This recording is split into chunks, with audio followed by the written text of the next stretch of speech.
say, learning isn't just about reaching a goal. It's an exciting journey where we follow our curiosity. Thank you all. Have a marvelous Monday. அனைவருக்கும் வணக்கம். என் பெயர் ஜெஸ்லினி.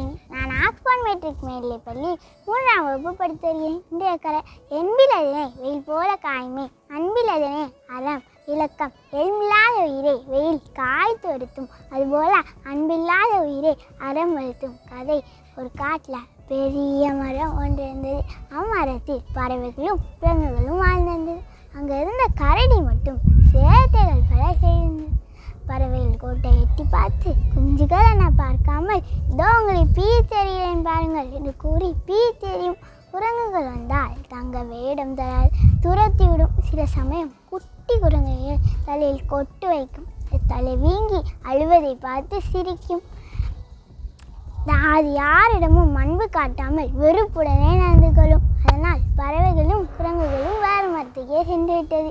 ஒரு சமயம் வேடன் மீது செவலையில் கரடி சிக்கிச்சு. காடே ஆறும் வயல் ஓ என சத்தமிச்சான். ஆனால் யாரையும் காணலையாம். யாருக்கும் அன்பு காட்டாமல் வெறுப்புடனே நடந்து கொண்டது தான் அந்த நிலைமைக்கு காரணம். அப்படின்னு அழுதுச்சான். பறவைகள் வந்து கொத்தி கொத்தி வேடனை துரத்திச்சான். குரங்கு வலையை பீத்து காப்பாற்றிச்சான். அன்னையிலிருந்து கரடி எல்லாரிடமும் அன்பு காட்ட தொடங்கியதான். அன்பு என்பது சிறந்த பரிசு. அதை பெற்றாலும் கொடுத்தாலும் சந்தோஷமே என்று கூறி விடைபெறுகிறேன். நன்றி, வணக்கம்.